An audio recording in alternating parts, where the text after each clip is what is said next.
So hello, everybody. Welcome. Some of you are still filing in, but we're going to get started. Welcome to this is the fourth installment of the fall 2021 Sara Turnbull Visiting Designer Speaker Series, where we've been talking to designers, artists, activists, researchers to create a broader conversation about design here at Lehman. My name is David Schwittig. I'm Assistant Professor of Graphic Design and Digital Media here in the Arts Department at Lehman. And today we're going to be continuing this discussion very generally about the eye. But today we're going to be focusing on issues of surveillance, subversion, seduction, all with our guest here, artist Zach Blas. We'll be posting links and information in the chat, so be on the lookout for things that we might post in there. But also, we invite you to use the Q&A function. It's separate from the chat. It should be at the bottom of the screen. And it's a good place to sort of like collect questions that I can then throw out to Zach as we're talking. And I'll kind of roll them into the conversation. So please feel free to do that. We love to hear questions from the audience. And one last thing, the weather, I'm in New York, Zach is in Toronto, but the weather here in New York could get pretty dicey and I might lose power and therefore lose internet connection. So if that happens, I am going to switch over to my phone and do the remainder of the lecture from there. But just be aware that if that happens, that's, there's a little lapse and that's all I'm doing. So without further ado, I'm going to introduce our guest. Zach Blas is an artist, a filmmaker, and a writer whose practice spans moving image, computation, theory, performance, and science fiction. He engages the materiality of digital technologies while also drawing out the philosophies and imaginaries lurking in artificial intelligence, biometric recognition, which we've been talking a lot about this semester, predictive policing, airport security, the internet, and biological warfare. We'll be talking today about his work, a few different pieces that he's been working on, but in particular, his facial weaponization suite from the States from 2011 to 2014 consists of amorphous masks that demand opacity against biometric facial recognition systems. And his piece, facial weaponization communique, Fag Face from 2012 is currently in the Eyes Have It exhibition at the Lehman College Art Gallery. So I suggest that if you're on campus, you go see that. His work is in many different places in the collections of the Museo Universitario Arte Contemporaneo, which I'm sure I butchered that, the National Museum of Modern and Contemporary Art in Korea, the Whitney. And his practice has been written about and featured in Art Forum, Frieze, Art Review, BBC, The Guardian, The Times, New York Times. And his writings can be found in the collections You Are Here, Art After the Internet, Documentary Across Disciplines, Queer, Documents of Contemporary Art, and as well as eFlux Journal and various exhibition catalogs. And Zach, before we let you go today, if you could put your website link in the chat, and that way all that stuff we can look on that later.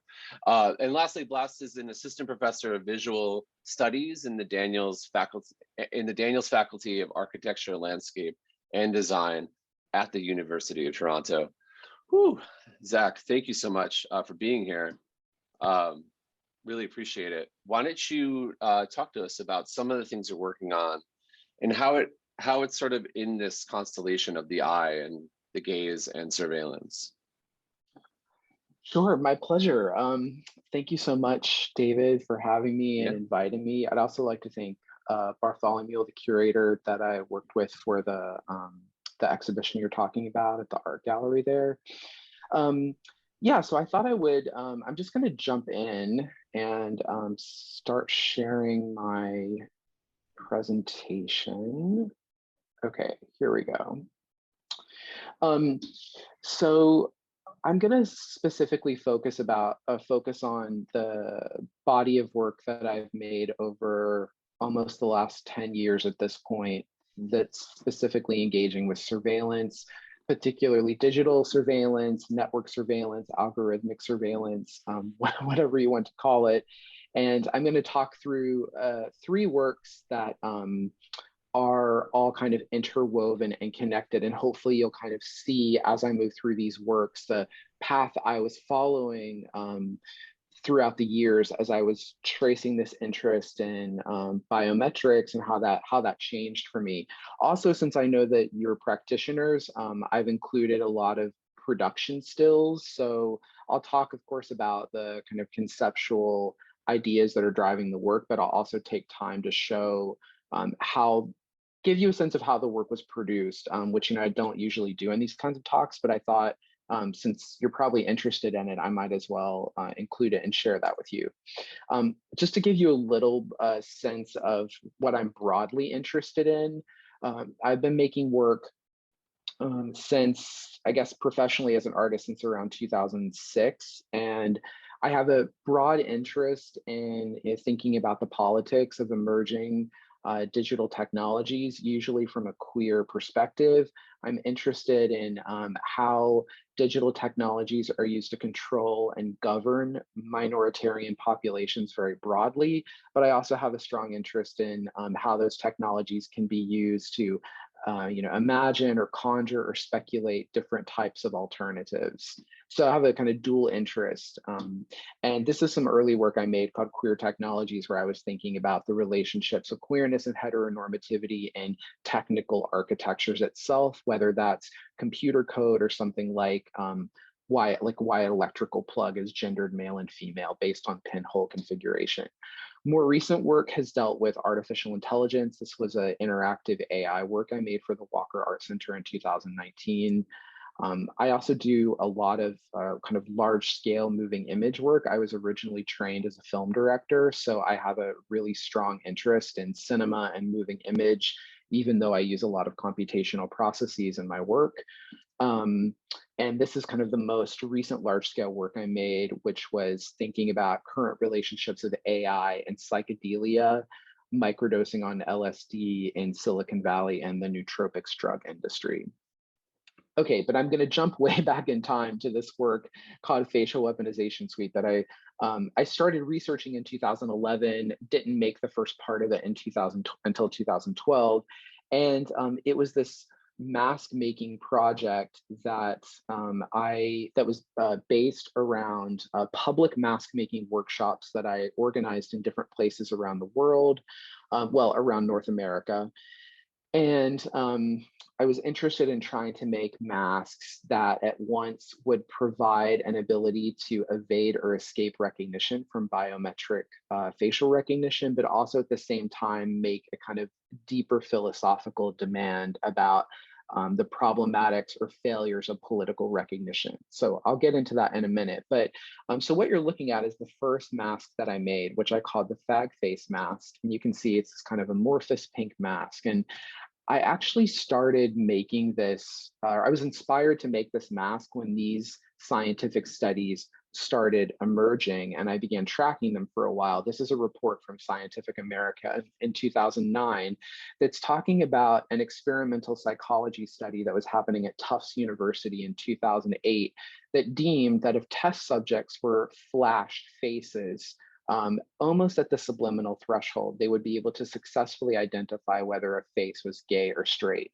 These studies began to get replicated at different universities around North America and Europe, and they were even published in the New York Times. So this wasn't the fringes of research. And this test, the test looked something like this. Cropped faces were flashed to test subjects, and sometimes even just chunks of cropped faces were shown to test subjects. And still, all these studies continually concluded the same thing, that people are able to determine whether someone is gay or straight based on quick, rapid exposure to the face. What really struck me about this study was that no biometric machine is being used here. It's just flashing a face to a test subject. But I thought what's incredibly striking about this is actually the fact that no biometric machine is being used, but the face is still being treated exactly biometrically. This idea that you could rapidly have some type of exposure to a face and then just make some kind of quick 100% accurate, truthful judgment about the core identity of what this surface of this face supposedly reveals. That is certainly a biometric approach to a face if ever there were. So I was really struck by how this study actually reveals how biometrics are actually enacting much more sweeping, widespread, widespread impact on how people even actually understand what a face is, what a face offers, what it reveals, what it communicates, what it can and can't hide. So I wanted to make a work that kind of took a queer critique at this, because of course, like this, they're kind of trying to scientifically validate gaydar. That's what the scientists are trying to do here. But there's a big difference between gaydar, because with gaydar, a face is attached to a body. That body is moving. That body has gestures. It's wearing clothing. There's all these kind of other cultural parameters around how gaydar works that actually sets it off in a very kind of different register from what's trying to happen here, which is like actually arrive at a biologically essentialist argument for being able to determine sexual orientation through facial exposure. So I led these workshops, and the fag face mask was specifically done in Los Angeles. And with the fag face mask and these other masks, I would gather a group of people and we would spend several sessions talking about biometrics. Now, you have to think, I mean, I know it's not that long ago, but when I was making this work, the kind of public awareness of biometrics was like it was a very different time. And usually when I used to give these talks, I would have to kind of do this whole intro on what are biometrics, how are they working? And usually I don't have to do that anymore these days, because there's a much deeper public understanding and awareness of what these technologies are and how they're at least partially integrated in society. So that's what a lot of it was happening in these workshops. And I realized they're kind of like consciousness raising workshops. And I would develop a kind of relationship with these people that I was doing a workshop with. And eventually at some point, maybe in session 3 or 4 of meeting together, I would scan everyone's face with a Connect, which you can see happening on the right. And here's a better example of that. So everyone's face would be, the facial data would be gathered. And then I would create a kind of collective composite of everyone's face. And I was interested in this because I was thinking about social movements at the time and how masking, whether that's Anonymous or the Zapatistas or Black Blocs or even Pussy Riot solidarity protests at the time, all these collectives that are participating in social movements and demands for social justice were using the mask not only and not even primarily to individually hide. I think that's a kind of mistake of reading the mask. It's not about individual hiding. It's about creating a collective presence that goes beyond the political parameters of recognition as we know it. So this is what was really attracted to me, to make a collective mask in the spirit of these social justice activist groups and using masking, not as a way to just simply hide, but as a way to demand to be looked at in a different way that exceeds the kind of boundaries of biometric recognition. So what I would do is I would gather this data, and then, I would kind of bring it together in a really almost sloppy analog way. I would just layer faces on a Z-axis in 3D modeling software. And this is just a kind of visualization of all the different possibilities that could happen when you're layering faces in this way. And it gave a lot of aesthetic possibility, because would have these conversations with the group, like what kind of textures are we looking for with these faces? What color do we want the mask to be? And also, what do we want to do with the mask? All of these discussions and decisions were made as a group. So how did I make the mask? Well, after I created this mask in 3D modeling software, I worked with fabricators in Los Angeles and got a mold cut through CNC milling, which is something like this. So you can see CNC milling is a subtractive process. You have a block of material and it cuts away until you get kind of rough the rough object, and that object gets sanded down, and then we use sheets of recycled plastic to vacuum form, which is when you put a sheet over the mold and hot air sucks it down over the mold. So this is what that looks like.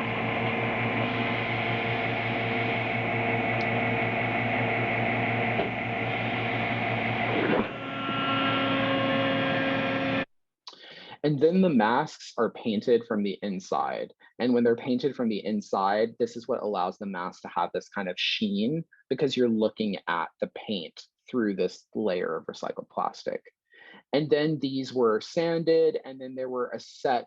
I only produced enough for everyone in the workshop. So like, the idea was like these masks are made at a specific time and place for a specific group of people. They're not just made to distribute to anyone who wants one, right? It's about the people who gave their facial data to create this mask. And that is who the mask is limited to and for. So if there were 20 people in a group, I would make 26 copies, which would be 6 archival exhibition copies, and then 20 to everyone in the workshop. And everyone in the workshop, their masks had eye holes. The exhibition versions didn't have eye holes.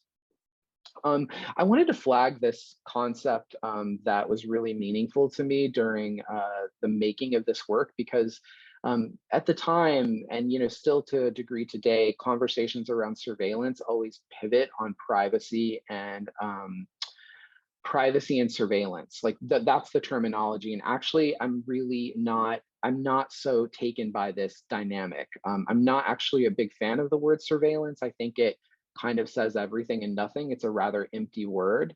And also this idea of privacy is, it's not to say that privacy in certain regards isn't important, but I don't think it's the main political horizon or goal that one might want to work toward if they have a critical relationship to surveillance. So I like this idea of opacity, which is from the late Martinique philosopher and poet Edward Glissant, who famously once said, "We clamor for the right to opacity for everyone." And I think this idea of opacity is a kind of theory of alterity, the fact that there's something unknowable within ourselves and between each other that we need to let exist as a kind of ethical mandate, I find really powerful and beautiful. And one of the things I see biometrics doing is that it kind of annihilates or violates the opacity of another person by trying to kind of perfectly identify them and perfectly calculate them through algorithmic means. And of course, we see structurally how that plays out in life is that often a broad set of minoritarian persons are often the most kind of punished through that kind of crude mode of the calculation of identity. So I like this idea of opacity as a counterpoint to the way that biometrics tries to collapse and restrict all of that. And I also think opacity is a beautiful, it's a very capacious term. I think it's amenable to a lot of different types of minoritarian politics. So when these masks were made, different things happened with them. With the fag face mask, I was actually invited to go to Gay Pride in West Hollywood and set up this fag face scanning booth to kind of like perform the ridiculousness of these types of scientific studies.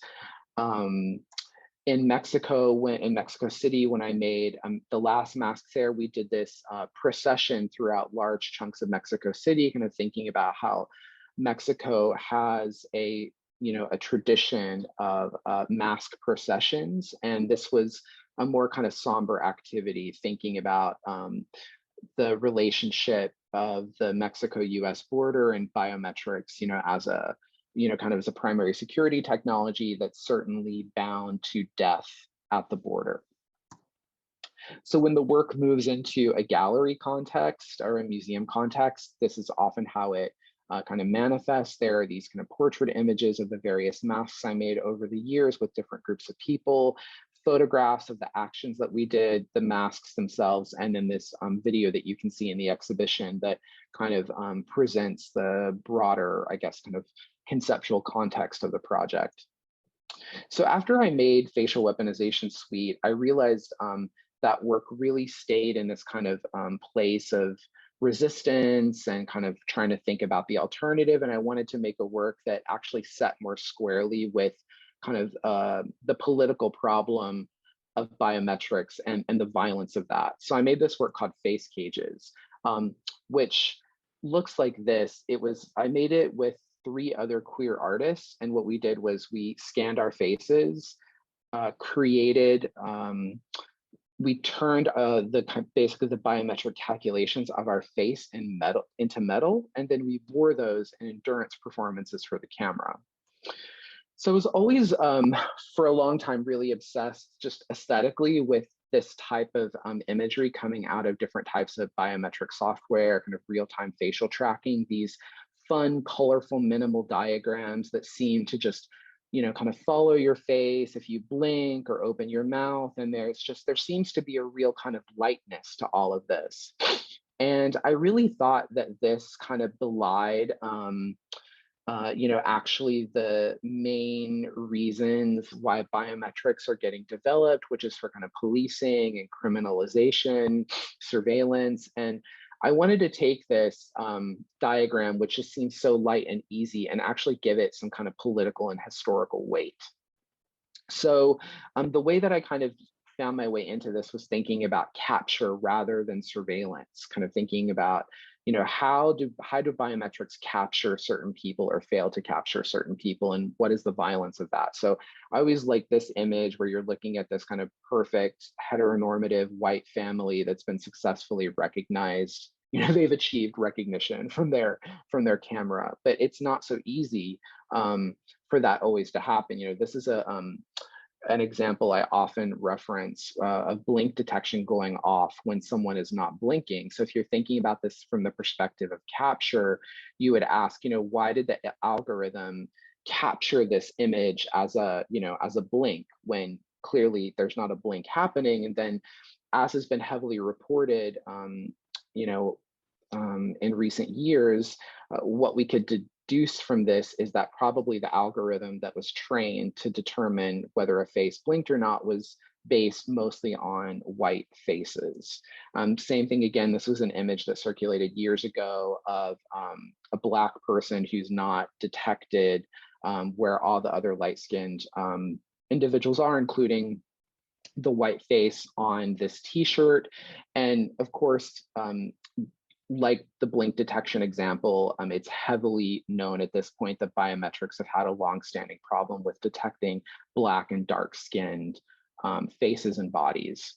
So again, thinking this, we think about capture, it just presents a different kind of dynamic that you start attending to rather than just the word surveillance. Capture is about who's getting recognized, who's not, and why, and what are the stakes. So I wanted to make a work that was really about this kind of reductive mode of capturing, of trying to compress the kind of complexity of an embodied face into this very minimal mode of kind of tracking, measuring, and analyzing. So this is what one of the face cages looked like up close. And basically this was kind of the process. So, I would start with using different software, getting a measurement of someone's face, kind of lifting that in 2D and then moving that into 3D with keeping the kind of measurements and dimensions the same. And then once a 3D model like this exists, a prototype was made. This is the best image I could find of this prototype, but like basically some kind of like plastic or resin prototype was made first, and then afterward, once it was tested, it would be fabricated in metal. Now, the whole interest for this was actually what we discovered was when we did these prototypes, the face cages actually didn't fit any of our faces very well. They were quite painful and difficult to wear. So, we realized like this is the whole point of the project. These measurements should like effortlessly sit on our faces, but actually when you take that computational biometric diagram and turn it into something physical, there's real incongruence when it meets the body. And so we wanted to kind of display that and kind of perform that in the work. And so some of these had to be made with a metal fabricator. So with this one in particular, parts of it were 3D printed, and then they were taken and basically kind of welded together with a metal fabrication studio. Others, like this one, could actually be fully 3D printed in stainless steel. So this is what a 3D printed stainless steel one, it has to do with the structural integrity of the object. Like this is more structurally kind of supported, so it was able to be 3D printed. So the work, right, is basically these videos with the objects. And you can see like these videos run, the prompt was wear it until you can't bear it any longer. And they're kind of like moving portraits, they're very subtle, but there's a style of art called endurance performance that feminist art in the 20th century, kind of, what's the word I'm looking for? Originated, popularized at the time, and we were interested in inhabiting the genre of endurance performance for this project. And when the work is laid out, it's actually meant to almost kind of look like a police lineup in a way, where there's this kind of real uniformity to the way the videos are shot and the objects are laid out. And maybe before I move on from this project, what I'll say is the work was called Face Cages because I read this text by this communication scholar named Shoshana Magnet, and she once described biometrics as a cage of information. And I found that incredibly evocative, this idea of biometrics as a cage of information, because on the one hand, it's reminding us that biometrics are tools for policing and criminalization, but at the same time, they also cage materiality and embodiment.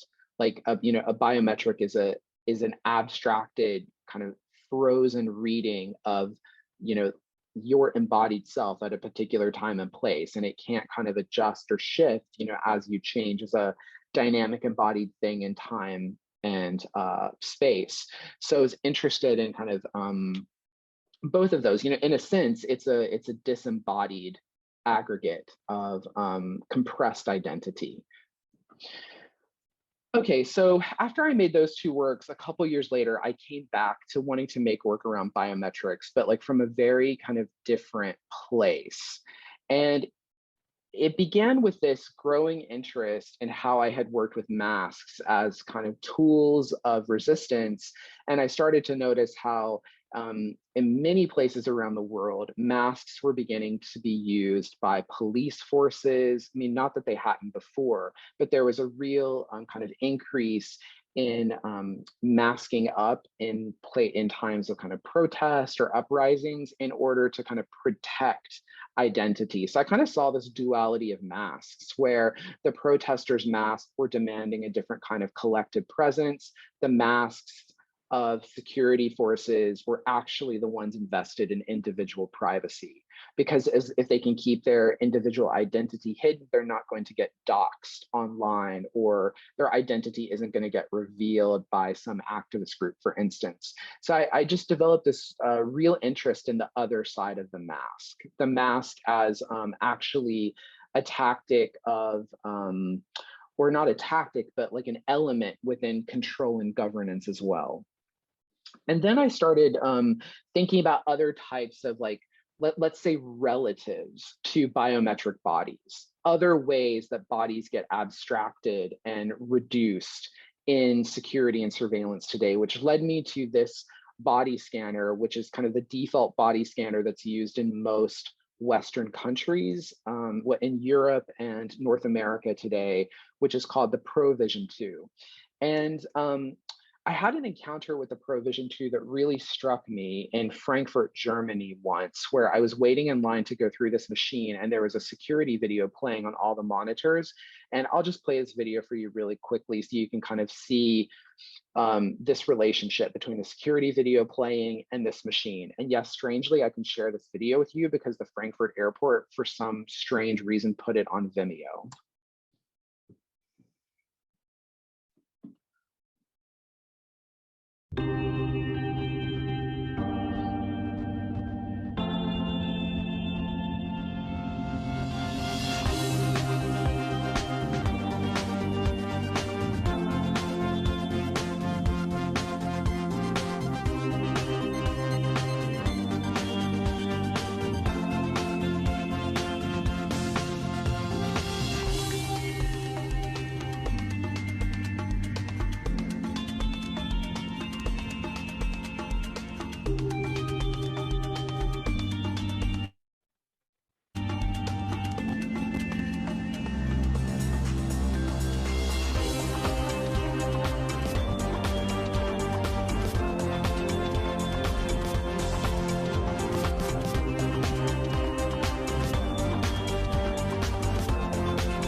Okay, there's a lot that could be said about that video. I don't have the time, but I think, what I'm interested in is how it kind of, well, it evokes the cinematic genre of the romantic comedy to kind of normalize your experience of security. And of course, with that is a kind of whiteness, kind of, heteronormativity.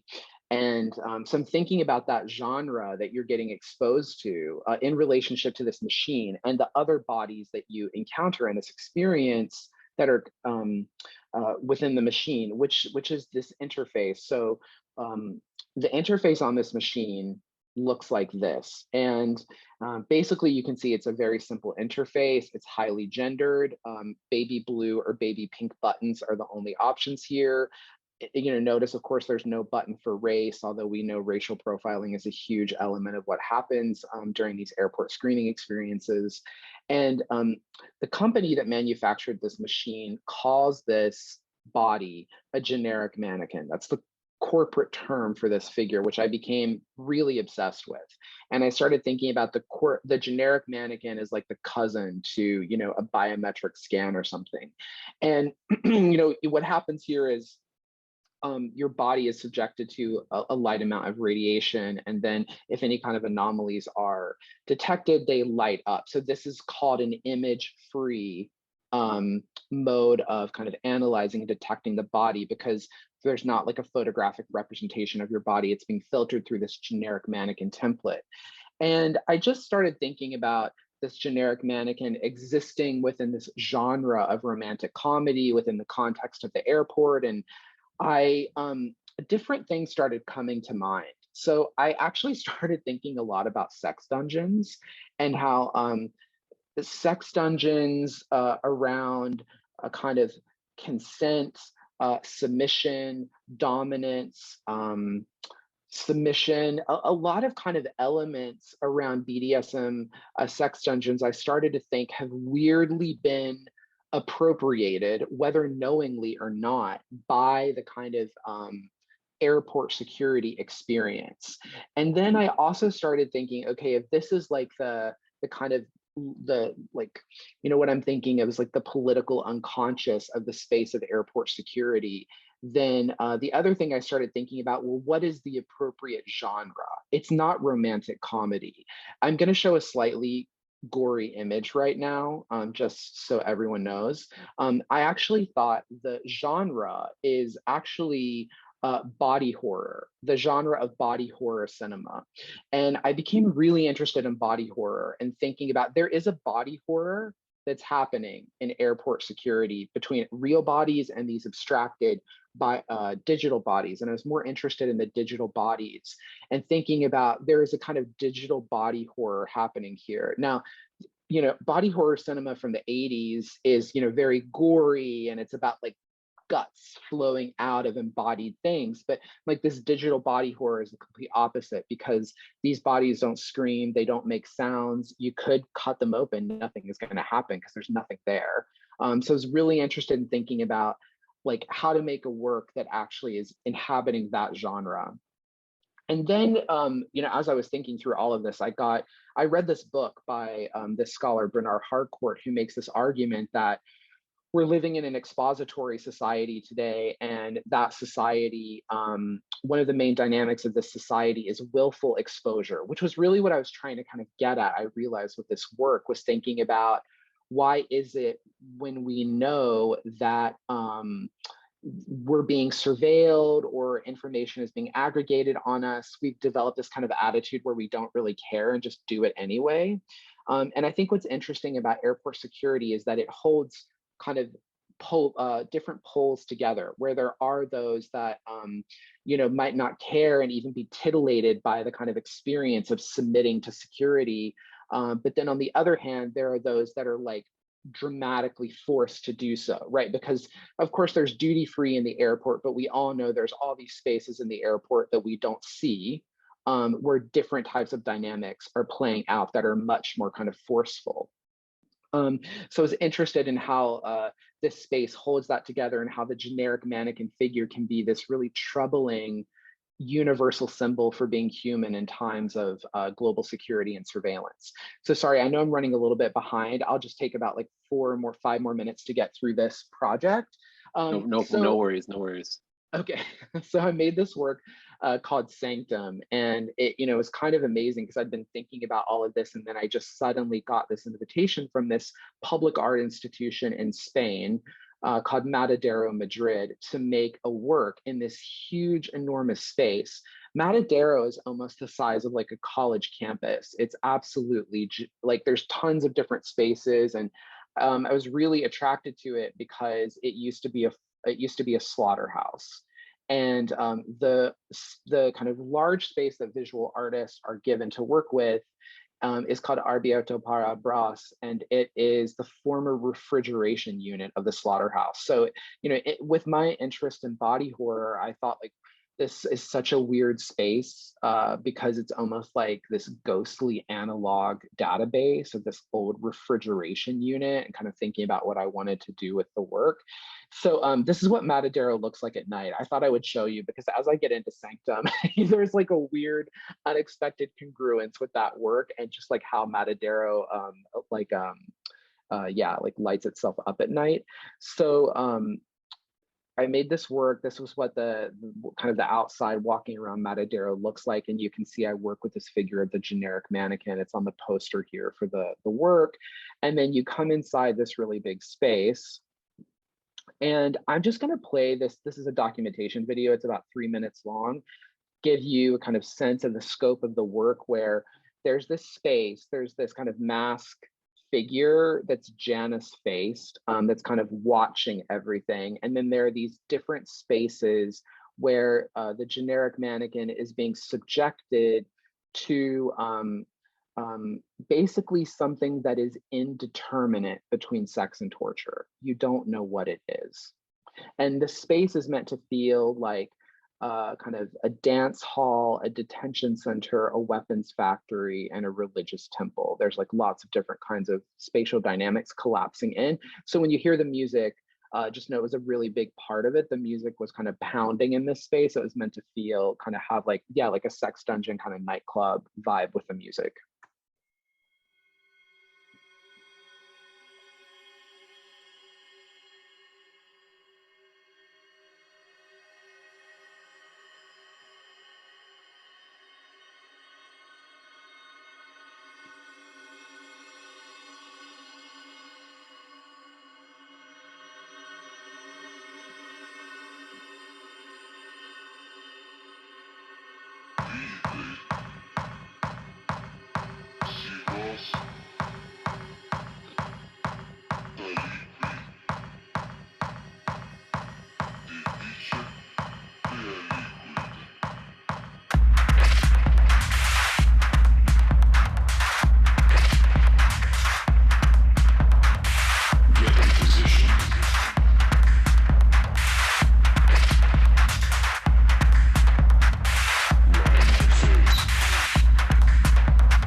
Okay, I'll show you some shots with people in it so you can get a sense of scale.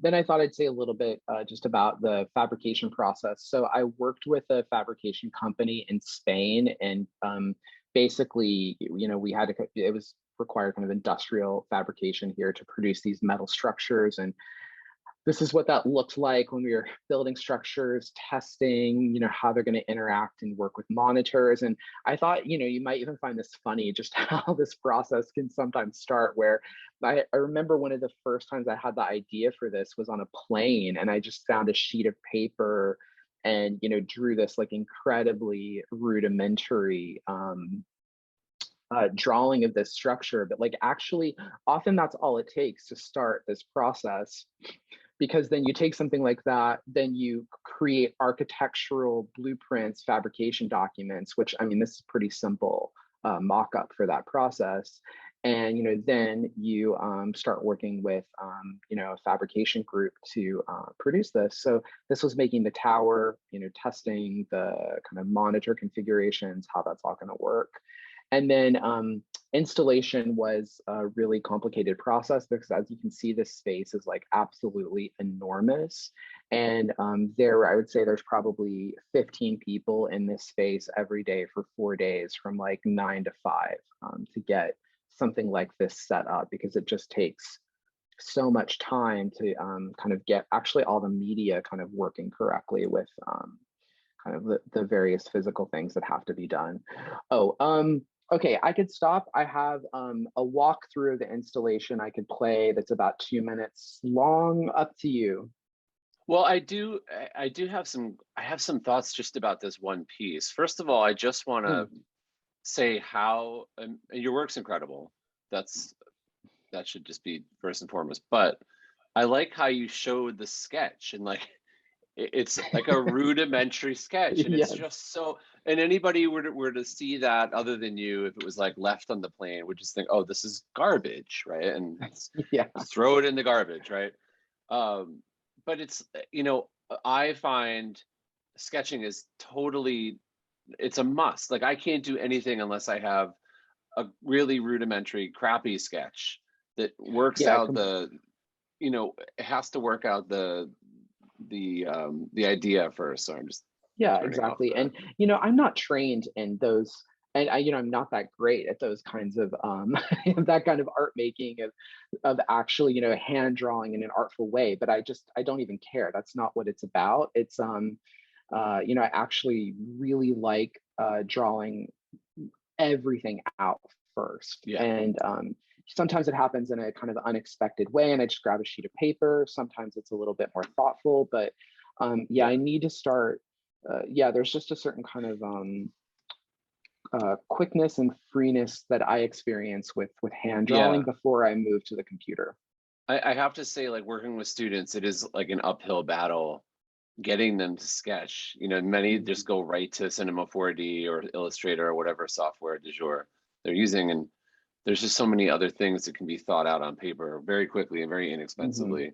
It is an absolute must. I just want to applaud you for that. But going back to Sanctum, it kind of reminds me, I mean, you were talking about how there's a little ambiguity, even in, it seems like your own mind, about whether what's happening to this just generic mannequin, as it's called, is violent, is torture, or it's sexual, right? And I think that for at least 20 years, well, even longer, but certainly in the last 20 years, that boundary has blurred more, and that it is an ambiguous thing. It's not, it's kind of related to the connection between sex and violence that we're immersed in, right, in film and television and on the internet. But I can't help but wonder if the torture programs, the post 9/11 torture programs that were enacted by the Bush administration, were somehow there's this also, is there a connection between those, some kind of confluence between those and the surveillance programs and the information capture programs that existed and were sort of, I would say, perfected around the same time, right? All because of 9/11, September 11th, 2001, right? The terrorist attacks. Ever since then, the surveillance industry has skyrocketed, but then the torture industry, if you want to call it, has also sort of blossomed and found like new expression. And I can't help but wonder if maybe in the same way, there's a connection there, like some kind of like unspoken connection between watching and gathering data and then torturing people to get information, right? Mhm. Well, how do you feel about that? What's your read on that? Yeah, I'm sure. I mean, there's definitely a connection, and I think it's all kind of spinning out of the same kind of the same drive post 9/11 to build this kind of global security apparatus. And I think with Sanctum and the generic mannequin, I guess, yeah, I wanted to be able to hold polarities together. So on the one hand, the polarity, and again, because I'm not saying that the generic mannequin is a universal symbol for being a human in times of security and surveillance. What I'm interested in is that it is presented as such, that it's operationalized in the world as such. So if that's the case, the generic mannequin becomes an interesting figure to kind of like experiment with all of that. And I think, of course, with an artwork, with a single artwork, you can only kind of accomplish and focus on so much. But within that, I'm interested in how that means. I'm interested in if the generic mannequin is put forth as this kind of universal template, then I was interested in this work with trying to figure out like how it can be set up in a way to gesture towards those different polarities. So I think that's on the one hand. I think that there is clearly, obviously, something about torture in this work that is Yeah, being kind of put forth, albeit I think the difference with this is like I like this word political unconscious. Like there's something about like this is getting at a slightly what's being presented here is kind of thinking about a dynamic. It's trying to intensify and lay out a dynamic that is not immediately maybe apparent, but it has hmm, relation certainly to those other more kind of very clear forms of torture that you kind of mentioned, which is the yeah, point of like, right, some people encounter airport security and are kind of right, like forcibly detained, they're violated, yeah, their rights are violated. That's airports are like kind of political zones of exception where there's different right, legalities. But then of course there's this other kind of element which is the kind of titillation and pleasure of exposing oneself. And of course, I'm thinking of this like yeah, much more broad, the dynamic much more broadly, whether it's Facebook or whatever. But there's something about airport security that kind of intensifies that. And for me, there's actually something really queer about like being aware of that and like not trying to clean it up. So I think what I'm also trying to say is, I can see how the earlier work I made, there's a little bit of a kind of political moralizing to it. And I wanted to make something that wasn't morally that yeah, that just actually presented there's a kind of element of all of this which is actually kind of a lot about the element of desire in all hmm, of this that is very politically incorrect. yeah, And yeah, another way that I think about this is, of course, it's like drag shows where I have seen people performing security guard, like TSA agents and right, airport passengers. I've seen drag king shows that are like that. So I do think, there is this kind of queerness of being aware of that, like the kind of messiness and how like desire, can go against your politics. And there is something about this dynamic, I think, where that is happening, in one kind of tangent or degree. So, I guess I just wanted to try and get the work to kind of hold all of that together. And I think, like ambiguous, I think is a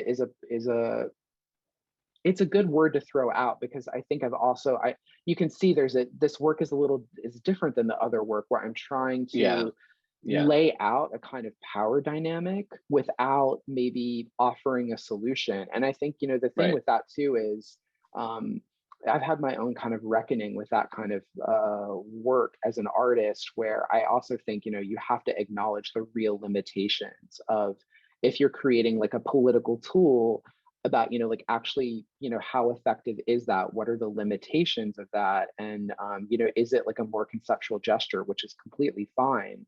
But I just wanted to kind of loosen myself from that mode of making, Hmm. and kind of like try to inhabit and think about a kind of political condition without immediately jumping to some conclusion about how to solve Yeah, it. I mean, it kind of goes back to this idea you were talking about, over rationalizing or turning everything into metrics really closes off sort of most of the actual information or the organic qualities of things. So you were quoting that biometrics is a cage of information, right? You were saying that, and that Mhm. kind of reminded me of Michel Foucault in Discipline and Punish. He was talking about how vision or visibility in society is a trap. Like we're sort of like, because we can all look at each other and we're all constantly sort of surveilling ourselves. um, that's how order is maintained. And in that book, Discipline and Punish, he starts really like, he goes back like even before, like the really just at the pre-Renaissance, and the time of like when monarchies were pretty common around Europe. But then of course so was the plague, right? The plague hit Mhm. and it killed millions of people. And it was really only brought under the plague was really met with order, right? Like there was the only way to really do this. People had to be separated. It was really the birth of like contact tracing, right? um, and brought it really invented in some ways what Foucault calls the medical gaze, which I think is sort of what you're talking about when you're talking about the the fag face mask, and how it's sort of trying to, it's um, trying to see if people are gay by their faces, is sort of a medicalized gaze version of gaydar, right? This, Mhm. but gaydar in itself is like a microaggression. I feel like that you can tell Mhm. someone's gay by looking at them. So I guess my question would be, what other, if in your view, what other kinds of microaggressions are possibly being propagated through, or being medicalized, or even just being brought into our society through surveillance, or just Mhm. through the internet, right? What other kinds of microaggressions do you see as possible ways of actually limiting what Yeah. we see and what we're capable of thinking? I know it's a big Interesting. question. Yeah, actually, okay, I have two responses to that. The first one is just around this idea of the gaze. I think it's interesting to bring up that, I've had this kind of long-standing interest in, um, actually thinking about whatever the gaze is and whatever is, vision, but decoupling that from kind of vision as we know it. Because what's happening here is computational, and it's informatic and computational first. So Yeah, like you might have noticed, like in Sanctum, there's this mask, but there are no eyes behind it, because like right. vision is not working in the same way that we would think of kind of like eyes looking out, at someone. So I'm really interested in that kind of transformation of like actually, kind of moving into vision, or maybe moving from vision. I mean, even though we use these words vision to describe things like computer vision, and Right. so on, but like thinking about like vision as a mode of informatic capture, which is first and foremost computational. And then with with thinking about microaggressions, I mean, maybe the way that I could respond to that is what I'm working on right now. I'm making a new really big installation that's thinking about the religious fantasies that are infusing AI today. And the two main things that I'm interested in are judgment and eternal life. Mm. So I think one microaggression that might be kind of coming out of like kind of culturally how AI is moving and circulating and being wielded in the world, of course, like now, when I made this work, AI wasn't a part of biometric facial recognition, but now, of course, we know that biometrics are driven, by Yeah. AI. Yeah. And so, yeah, one of the things I'm interested in is how AI has become this like strange kind of judger or arbiter over life, and how that's always kind of infused by this like kind of superhuman, these kind of superhuman, beyond human abilities, and like what that might kind of how that might kind of affect or delimit society. Like what does it mean when you start to live in a society where you think, kind of this super powered AI is making judgments about whether you can interview for a job, Yeah. whether you're even fit for a job anymore. And, I don't know exactly what kind of microaggressions will emerge from that, but I do know, like, we can safely say people are pissed off that, like, Yeah. AIs are interviewing them, and that, there's always this kind of threat and nervousness around, automated processes replacing certain people's jobs, which we did see to a degree during the pandemic to begin with. I don't know, Yeah. that might be kind of like one way to think about it. I mean, I also think, there is like, I mean, it's like an uncomfortable thing to point out, but there is a confluence today with um, with identity politics and the ways that biometrics work. And it's Yeah. like, I think that's also kind of a like weird, interesting thing. Like how can, maybe the question is like, how can, you resist against that kind of cultural impulse of, and it's not just technological, it's a broader cultural social impulse today to think that everything can be calculated and measured and Yeah. determined and prefixed and put into a template. And how can you, kind of think about trying to, maybe respect Glissant's demand about, respecting the opacity of the other. Yeah. Glissant Yeah. also says you have a right to be opaque first to yourself and then to another.